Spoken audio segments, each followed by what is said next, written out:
everybody to our Career Tech Talks. Today we have a great topic for you. But first, if you guys don't care, we're going to go over some housekeeping things. First, please make sure as we go through this, you have your mic muted and your camera turned off. Also, if you have any questions, please put it over in the chat.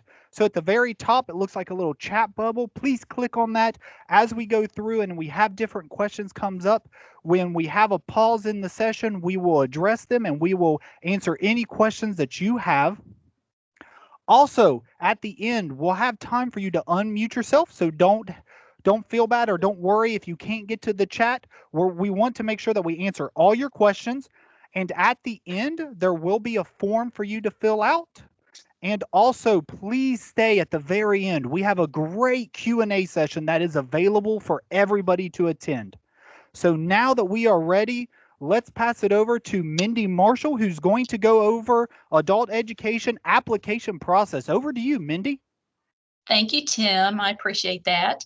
And good morning and welcome to everybody who's on the call this morning. It is that time of year that I don't know, you either love it or hate it. Probably most everybody hates it, but it's our budgeting and application process season. So I thought this would be a good month to just go over the background of that, what we have to do in adult education as far as application and budgeting. So just for anybody who might be new to the call or somebody who might be new to adult education, I'll just give you a little bit of background and then I'm going to go over the process for the application, what we have to do when it's an RFP year and versus what we have to do when it's just a regular renewal year. So as you know, we receive both state and federal funds to operate adult education programs. And this is distributed through multi-year competitive grant process. So when we determine the number of years that we have in a multi-year process. So right now, for instance, we are on a 5-year grant cycle. Last year, we did an RFP, and in that RFP, we identified how many years this grant was good for. So I decided that 3 years was a little too short, so I extended this last one to a 5-year grant cycle. So like I said, this current one, this is year 1 of a 5-year cycle. So most of your adult education programs are located in the county. Adult education is a part of CTE here at the Department of Education. So that's why we fall under the division of career and technical adult. So typically somebody in the county is assigned to oversee adult education. So that's why a CTE director is usually given this duty because we fall in the CTE division.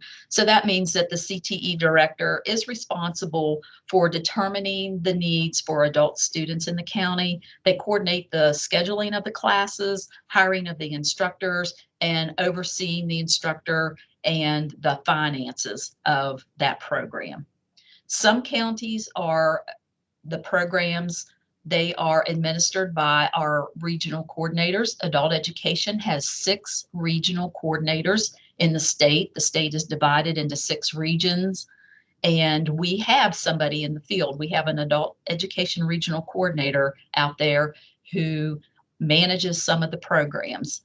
And you guys are probably aware that, we used to work a lot with RESAs, and we still do work with the educational service cooperatives that are out there.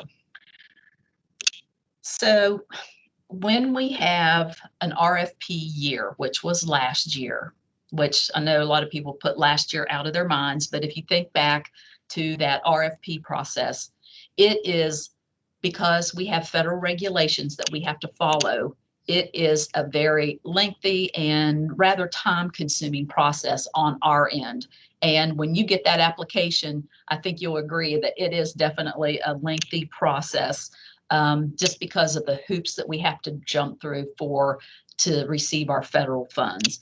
But when we're in an RFP process, that means we have to open up our funds to anybody in the state to apply.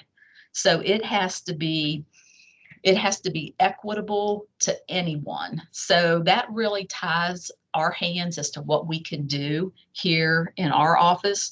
So when you're in an RFP year, we have to announce our funds are available statewide. So that usually means that we have to work with our communications office. They have to do press releases around the state. They have to advertise that we have funds that are available for application. I'm not allowed to put that application out to my listservs. I can't give it to my folks. Everybody, it has to be equitable around the state so that everybody has the same opportunity. Then once that's announced and once that application is posted to the website, then we have to provide a technical assistance webinar to give anybody who doesn't know anything about adult education the opportunity to ask questions, to ask about the processes that we go through. So that adds just another layer onto the process. After that happens, we have to secure a committee of folks to read and evaluate the applications. And last year, because of COVID, my colleagues here at the department were very gracious to help us out. We ask retired instructors, retired CTE directors, retired staff from the department to be on that committee to help us evaluate those applications. They have to go through a scoring process. We have to figure out what criteria an application has to meet in order to be approved, and that committee helps us work through that process. Applications are also sent to your local workforce WIBs, your workforce directors. They get the opportunity to read your application and make sure that your application is aligned with what's in your local plan.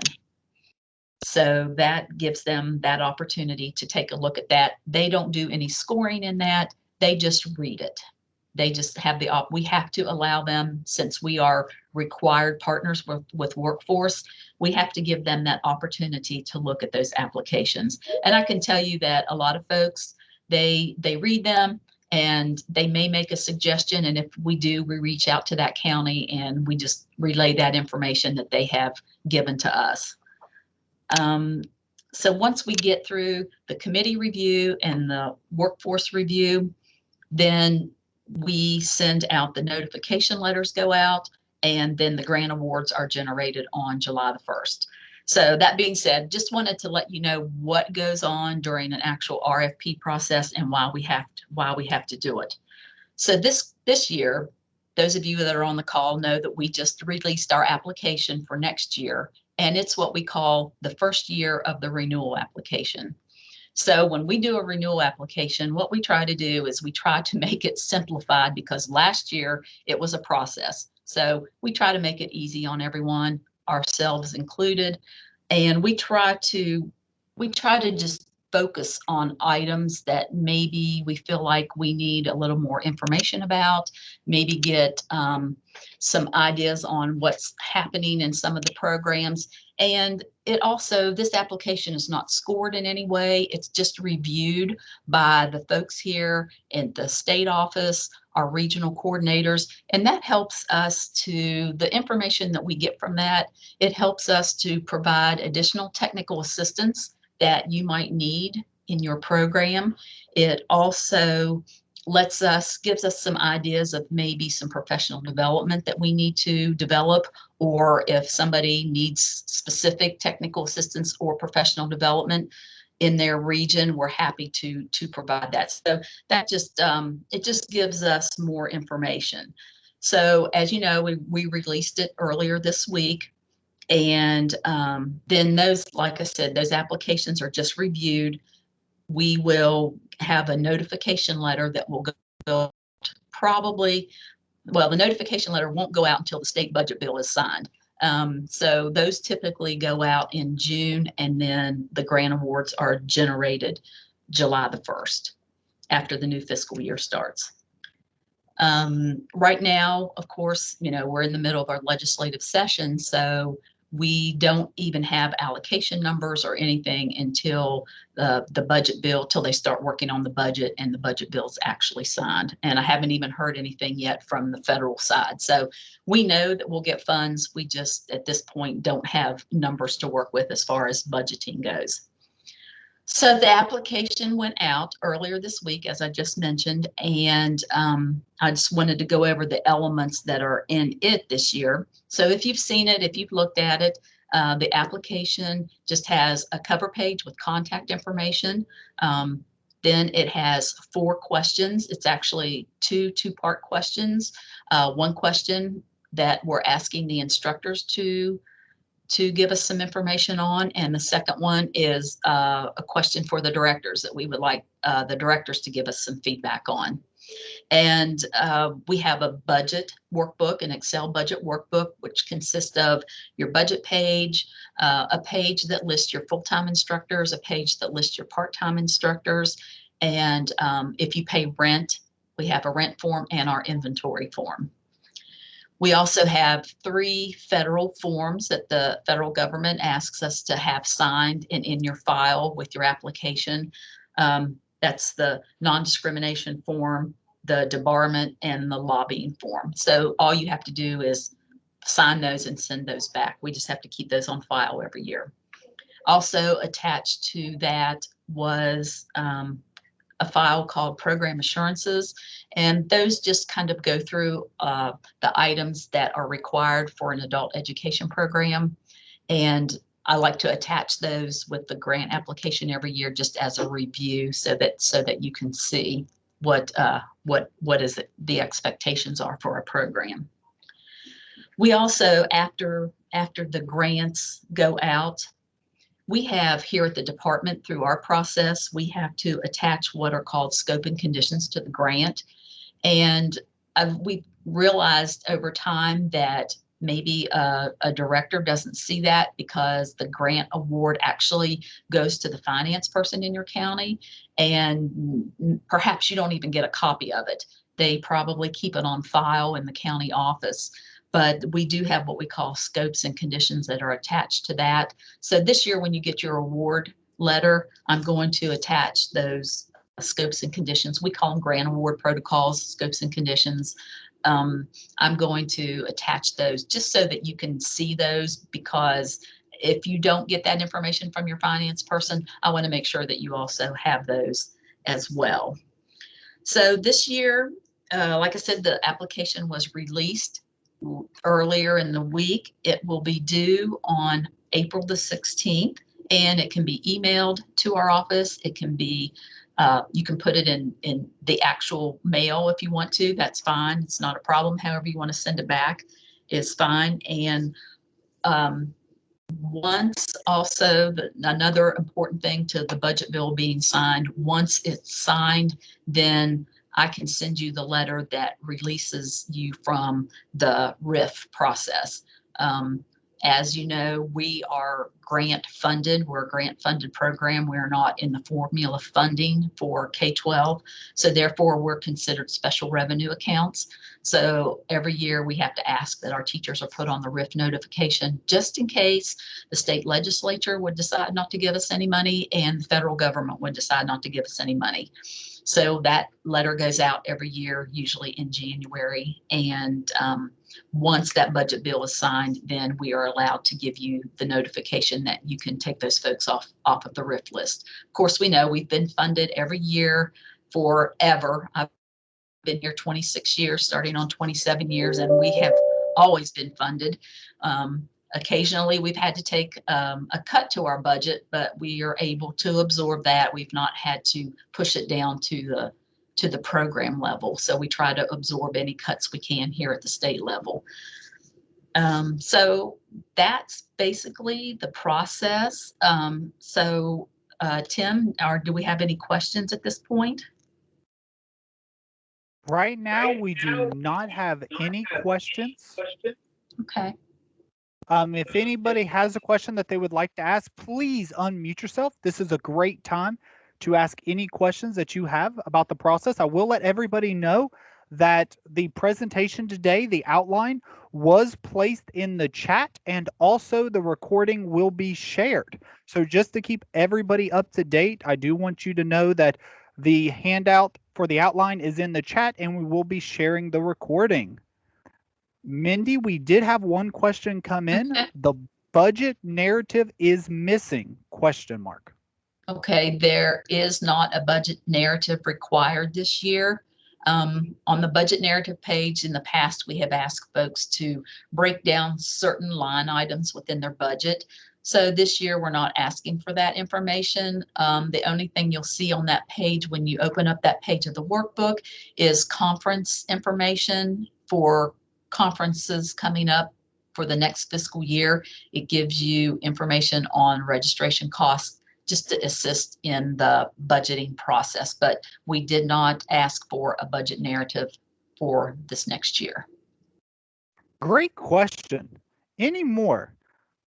This is a great time, if you guys have any questions, to please ask. So please make sure we type them or unmute yourself.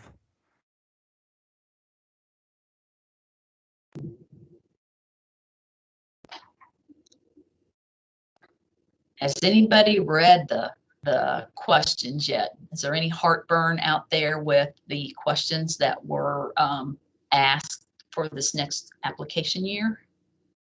Good, bad, ugly?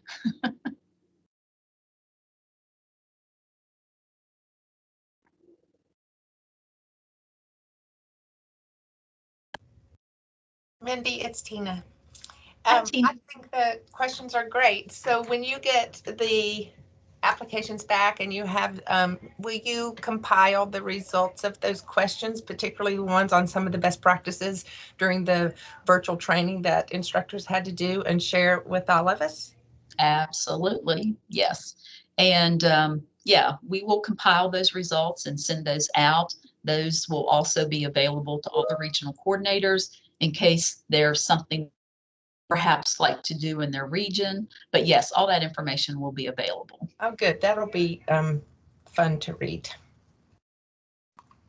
Yeah, I know. I've seen a lot of dynamic things that have been happening out there in the classroom. So I'm really anxious to read what folks have been doing, how they have conquered COVID, how they're using their classroom and doing remote instruction. I know there's been a lot of creative things happening out there.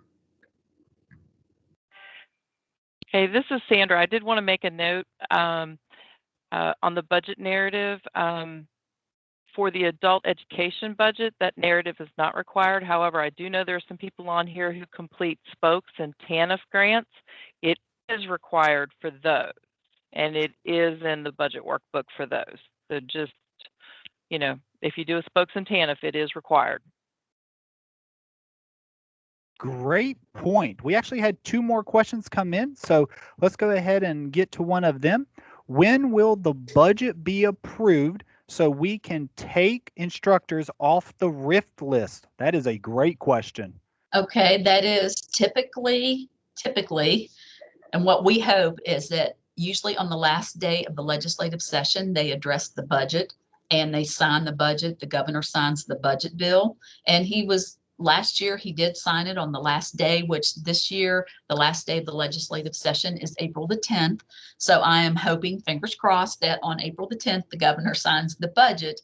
And after that, you will get a notification from this office that you can take your folks off of the RIF notification list. Yes, but good question. You'll know if you listen to the news, you'll hear 1 year we actually went till mid-June before the budget was signed. So yeah, I had a bit of grief that year and heartburn, wondering when that budget was actually going to be signed. But I'm hoping that it will be done on April the 10th. Great question. We have one more up. We got two coming in. Okay, I like this. I was getting a little worried. This is my first time emceeing. I was getting a little worried, you guys. I put you to sleep. So I've got another one. On the program assurance, do we put in those percentages? And if so, where do we find them? No, you don't have to put anything in. Those are a guide. Those are a guide for you that those are the percentages that we have negotiated with the feds that we have to reach. So that is just an informational page for you to know what our percentage measures, what the requirements are for us to meet next program year. I like the questions. One more we've got in the chat. Can you forward something with any changes in indirect costs, rate / workers' comp rate, etc.? I'm sorry, Tim, can you repeat that? It bleeped out on you. Absolutely. Can you forward something with any changes in indirect cost rate / workers' comp rate or etc.? So you're asking me to give you that information? That was a question. Okay. Can we forward that out? So the indirect cost rate is by county. So you would need to get your indirect cost rate from your county finance person. And same thing with the workers' comp rate. You would need to get that. You could get all that information from your county finance person. This is Sandra. However, most of those are negotiated on a year-to-year basis, and they probably, if it's like the past, they won't have those rates until official rates for at least indirect until like April, May. So at least on the spokes side, I can speak directly to it. Please just use last year's rate. I'm not as on the spokes side, I'm not as concerned as what that indirect rate is as everything above it.